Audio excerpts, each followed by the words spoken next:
오늘 우리가 함께 나눌 말씀은 잠언 16장 말씀입니다. 잠언 16장 말씀 지금 바로 시작합니다. 잠언 16장은 하나님의 주권이 바로 키워드입니다. 하나님의 주권을 인정하고 자신의 삶을 하나님의 그 말씀대로 통치하는 사람이 지혜로운 사람이다. 이게 이제 잠언 16장이 이야기하는 것입니다. 자, 이제 한번 구체적으로 세 가지를 한번 같이 살펴보면 좋겠습니다. 먼저 첫 번째, 하나님의 주권을 인정해야 합니다. 1절에서 9절 말씀을 보면 하나님의 주권을 인정하라 말씀합니다.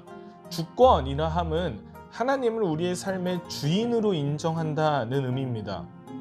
하나님을 우리의 삶의 주인으로 인정하는 사람에게는 크게 세 가지의 특징이 있습니다. 첫 번째, 1절에서 3절을 보면 모든 행사를 하나님께 맡기는 사람입니다.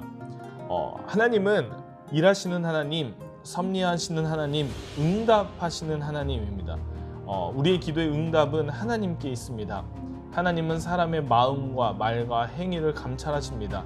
그러니까 하나님의 주권을 인정한다는 것은 하나님께 그 모든 행사를 맡긴다라는 의미입니다. 자, 두 번째, 4절에서 5절을 보면 겸손한 사람입니다. 하나님은 행동이 악한 자와 마음이 교만한 자를 미워하시고 벌하십니다. 악인도 악한 날에 오히려 적당히 사용하기도 하십니다. 즉, 우리는 하나님의 뜻을 알지 못합니다. 그렇기 때문에 우리는 하나님 앞에 겸손해야 하는 것입니다. 자, 그리고 세 번째, 6절에서 9절을 보면 하나님을 경외하는 사람입니다. 하나님의 그 인자와 진리로 우리가 구원을 받았다면 악에서 떠나고 원수와 화목하고 불의한 소득을 멀리하며 하나님의 인도를 받아야 합니다. 우리가 말로만 경외하는 것이 아니라 우리의 삶이 하나님을 경외하는 삶이 되어야 한다는 이야기입니다. 그래서 정리하자면 하나님을 주인으로 인정하는 사람, 하나님의 주권을 인정하는 사람은 모든 것을 하나님께 맡기고 겸손히 하나님을 경외하는 삶을 사는 사람입니다. 자, 이게 첫 번째입니다. 그리고 이제 두 번째, 하나님의 말씀대로 통치해야 합니다. 10절에서 15절을 보면 하나님의 주권을 인정하는 사람은 자신의 삶을 하나님의 말씀대로 통치합니다. 왜냐하면 하나님이 주인이시고 우리는 그 대리자이기 때문입니다. 그래서 10절에서 15절을 보면 왕이라고 이제 표현이 되어 있습니다. 특별히 하나님의 말씀대로 통치하는 그 왕에게는 크게 세 가지의 특징이 있습니다. 첫 번째, 10절에서 11절을 보면 정직함으로 통치합니다. 하나님은 거짓을 미워하십니다. 정직은 하나님으로부터 나온 것이다 이야기합니다. 하나님께서 원하시는 것, 이게 바로 정직함입니다. 그러므로 정직으로 우리는 통치를 해야 됩니다. 자, 두 번째, 정의를 행해야 합니다. 악행을 미워하고 공의와 정의를 바라보는 것, 요거 하나님의 말씀대로 우리의 삶을 통치하는 것입니다.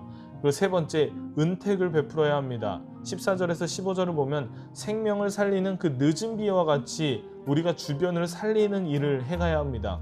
즉, 정리하자면 하나님의 말씀대로 통치하는 것은 정직하고 정의롭고 생명을 살리는 것입니다.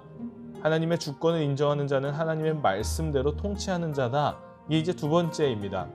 자, 그리고 세 번째, 지혜로운 사람이 되어야 합니다.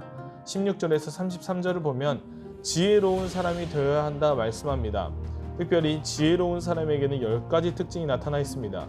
16절에 보면 첫 번째, 지혜를 금, 은보다 귀하게 여깁니다. 둘째로 17절에 악을 떠나 자기의 길을 지킵니다.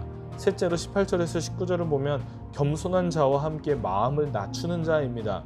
넷째로 20절을 보면 말씀에 주의하고 하나님을 의지합니다. 다섯째로 21절에서 24절을 보면 선한 말과 지식을 더합니다. 여섯째로 25절을 보면 사망의 길을 분별합니다. 일곱 번째로 26절을 보면 일과 음식을 절제합니다. 여덟 번째로 27절에서 31절을 보면 패역한 일을 깨하지 않습니다. 아홉 번째로 32절에서 33절을 보면 마음을 다스립니다. 그리고 마지막 열 번째로 33절을 보면 하나님의 주권을 인정합니다. 이런 사람이 지혜로운 사람입니다. 여기서 가장 중요한 것은 마지막 하나님의 주권을 인정하는 것입니다. 하나님을 주인으로 인정하는 것, 이것이 바로 지혜입니다. 자, 정리하자면 잠언 16장은 하나님의 주권에 대한 이야기입니다. 하나님의 주권을 인정하고 그 말씀대로 우리의 삶을 통치하는 자가 바로 지혜로운 자다, 그렇게 말씀하고 있습니다. 우리가 한 주간 하나님을 우리의 주인으로, 우리 삶의 주인으로 인정하고 그 하나님의 말씀대로 우리 삶을 지혜롭게 통치해가는 그런 우리 모두가 되길 바랍니다.